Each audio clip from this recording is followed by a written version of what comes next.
अब क्वेश्चंस को जो सोल्व करना है ना, तो उसके लिए आपको क्या है, फैमिली ट्री चार्ट कंसेप्ट को समझना होगा। किसको समझना होगा? फैमिली ट्री चार्ट कंसेप्ट को। और वो कंसेप्ट क्या है, ध्यान दीजिएगा। जब भी मैं बात करता हूं बच्चों, मुझे किसी एक मेल को शो करना है, पुरुष को शो करना है, तो मेल को मैं हरदम इंडिकेट करूंगा किसकी हेल्प से? पॉजिटिव साइन की हेल्प से। किसकी साइन से? पॉजिटिव साइन की हेल्प से। वहीं एक फीमेल को यदि इंडिकेट करूंगा तो मैं इंडिकेट करूंगा किसके साइन की हेल्प से? नेगेटिव साइन से। किसकी साइन की हेल्प से? नेगेटिव। वहीं यदि मैं अगली बात आपसे पूछता हूं कि परिवार में बराबर का दर्जा किस किस का होता है, तो आप कह सकते हैं भाई भाई का बराबर का दर्जा है, बहन बहन का बराबर का दर्जा है, भाई बहन का बराबर का दर्जा है, पति और पत्नी का भी बराबर का दर्जा है। तो यहां पर यदि मैं कहूं बच्चों, ध्यान दीजिएगा, मैंने कहा ये है ए और ये है बी, दोनों एक ही रो में रखे हैं, मैंने दोनों को एक ही समान लेवल पे रखा है। तो यहां से हमें पता चलता है दोनों मेल हैं कि A is brother of B and B is brother of A. A B का भाई है और बी ए का भाई है। तो यानी ये दोनों आपस में क्या है? भाई भाई हैं। ये दोनों आपस में क्या है? भाई भाई हैं। यहीं पर मैंने एक चार्ट बनाया, मैंने कहा ये ए है और ये बी क्या है? नेगेटिव है। तो प्यारे बच्चों यहां पर क्या हुआ, इस बात का मतलब ए एक मेल है और बी एक फीमेल है, यानी ये दोनों आपस में क्या हुए? भाई बहन हुए। क्या हुए? भाई बहन, ब्रदर सिस्टर। यानी यहां से पता चलता है कि ए बी का भाई है और बी ए की क्या है? बहन है। अगला मैंने कहा फिर ए और फिर मैंने कहा बी। अब यहां से क्या पता चलता है बच्चों, इस बात पर भी थोड़ा ध्यान दीजिएगा, ठीक है। अब दोनों ही नेगेटिव हैं, तो इसका मतलब दोनों आपस में क्या है? बहनें हैं। दोनों आपस में क्या है? बहनें हैं। ए बी की बहन है और बी ए की बहन है। उसके अलावा यदि मैं बात करता हूं, एक हस्बैंड वाइफ का रिलेशन आपको शो करना है, पति और पत्नी का संबंध यदि आपको दिखाना है, तो आप या तो डबल लाइन या फिर इस तरीके से कोई कर्ली लाइन का यूज आप कर सकते हैं। क्लियर है? यानी किस तरीके से कर्ली लाइन। वैसे भी पति और पत्नी का संबंध बड़ा कॉम्प्लेक्स होता है, तो उसी तरीके से उसको कॉम्प्लेक्स रेखा में ही दिखाओ, ज्यादा सही रहेगा। पति और पत्नी। क्लियर है प्यारे बच्चों? अब नेक्स्ट देखिएगा। अब इसके अलावा और तरीके से रिलेशन कैसे आप दिखा सकते हैं चार्ट के माध्यम से। जैसे मैंने कहा ये है ए। अब जाहिर सी बात है, आपके घर में आपसे सीनियर कौन होंगे? आपके पिता या माता। तो मैंने ऊपर की ओर बना दिया किसको? बी को। फिर बी के ऊपर मैंने फिर एक और बना दिया किसको? सी को। तो यहां से समझने की कोशिश कीजिएगा, यानी बी ए के पिता है और सी बी के पिता है। यदि सी बी के पिता है और बी ए के पिता है, तो सी ए के क्या लगे? दादाजी। क्या लगे? दादाजी। यानी ये सन है, ये फादर है और ये कौन है? ग्रैंडफादर है। ये कौन है? ग्रैंडफादर। ठीक है प्यारे बच्चों।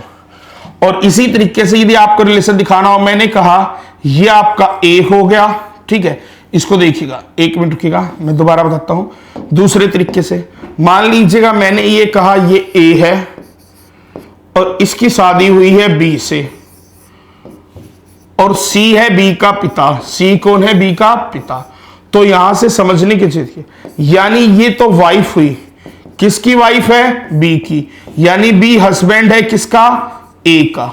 ठीक है, बी हस्बैंड है ए का, और हस्बैंड के फादर तो क्या हुए? यानी फादर इन लॉ। क्या हुए? फादर इन लॉ, यानी ससुर हुए। क्लियर है प्यारे बच्चों? तो इस तरीके से क्या आपको चीजों को दर्शाना है।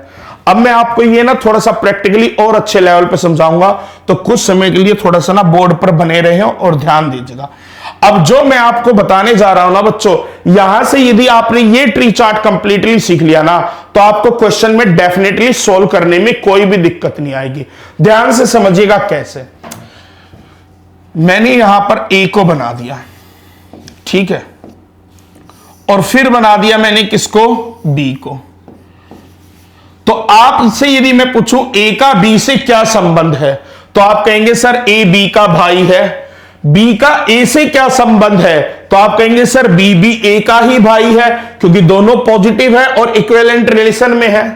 चलिएगा, ठीक है। वहीं पर यदि मैं बात करता हूं, यहां पर सी को मैं ले आया और फिर डी को ले आया। अब मैं आपसे पूछता हूं सी और डी का क्या संबंध है, तो आप कहेंगे सर सी और डी दोनों नेगेटिव है, तो दोनों आपस में क्या हुई, बहने हुई, इक्विवेलेंट रिलेशन में है। इस बात का मतलब क्या हुआ, ए बी का भाई है, ए सी का भी भाई है और ए डी का भी भाई है। बी ए का भाई है, सी ए की बहन है और डी ए की बहन है, क्योंकि सी और डी क्या है, नेगेटिव यानी फीमेल है। तो सी का बी से क्या संबंध है, तो सी भी बी से किस प्रकार संबंधित है, उसकी बहन, और डी भी बी से किस प्रकार संबंधित है, उसकी बहन। यहां पर मैंने बात कर दी, ये हो गया आपका ई और ये हो गए आपके एफ। अब देखिएगा इसका मतलब यहां से पता चला ई और एफ आपस में पति और पत्नी है, यानी ए बी सी और डी चारों किसके बच्चे हैं, ई और एफ के। तो यदि मैं कहूं ई का ए से क्या संबंध है, तो ई ए के क्या है, पिता, फादर, और एफ का ए से क्या संबंध है, तो प्यारे बच्चों एफ ए की क्या है, मदर है, यानी उसकी माता है। ठीक है।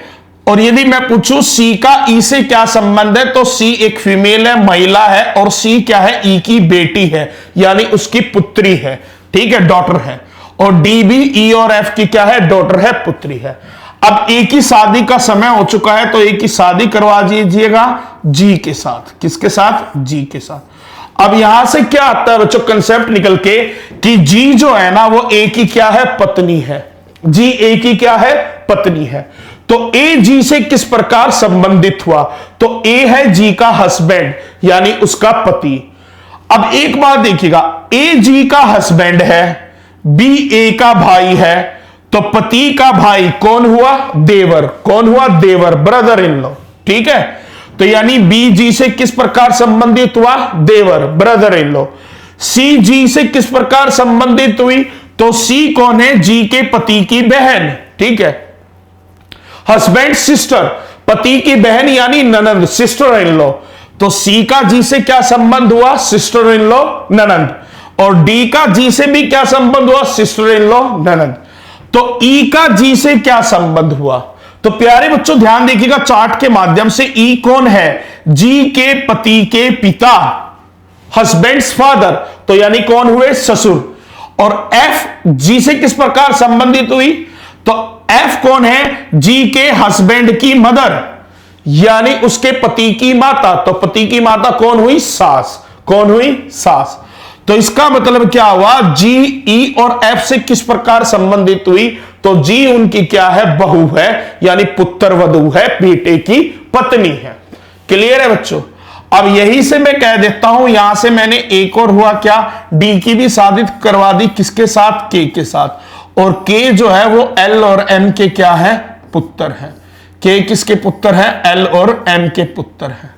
और के का एक और पुत्र है, और उसका नाम है, के का एक ही पुत्र है जिसका नाम है आर। क्या नाम है, आर। और इसी तरीके से ए का एक ही पुत्र है जिसका नाम है टी। अब थोड़ा सा चार्ट क्या हो चुका है, कॉम्प्लेक्स हो चुका है, पर चार्ट कॉम्प्लेक्स है, पर यहीं से आइडेंटिफाई करना सीख लेंगे तो विश्वास कीजिएगा ब्लड रिलेशन के क्वेश्चंस में ना आपको ना समस्या नहीं आएगी। अब मैं ध्यान से क्वेश्चन पूछता हूं। सबसे पहले मैंने क्वेश्चन पूछा, ई का आर से क्या संबंध है, what is the relation of E with R, E R से किस प्रकार संबंधित है। तो हमें ई तक जाना है, किसके होते हुए, आर के होते हुए।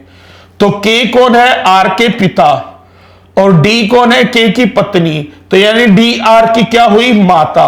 और ए बी सी डी चारों किसके बच्चे हैं, ई के। तो यानी आर की माता के पिता, आर की माता के पिता, माता के पिता कौन हुए, आपके नाना, यानी मैटरनल ग्रैंडफादर। तो यानी ई का आर से क्या संबंध हुआ, नाना का। ई का आर से क्या संबंध हुआ, नाना का। इसी प्रकार यदि मैं पूछूं सी आर से किस प्रकार संबंधित है, तो सी कौन है, आर की माता की बहन, मदर सिस्टर, तो कौन हुई, मौसी। कौन हुई, मौसी। ठीक है, आंट। यदि मैं पूछूं बी का आर से क्या संबंध है, तो बी कौन है, आर की माता के भाई, मदर्स ब्रदर, यानी कौन हुए, मैटरनल अंकल, यानी कि मामा। कौन हुए, मामा। तो प्यारे बच्चों इस तरीके से चार्ट बनाते हुए हमें चलना है और उसी तरीके से क्वेश्चन को क्या करना है, सोल्व करना है।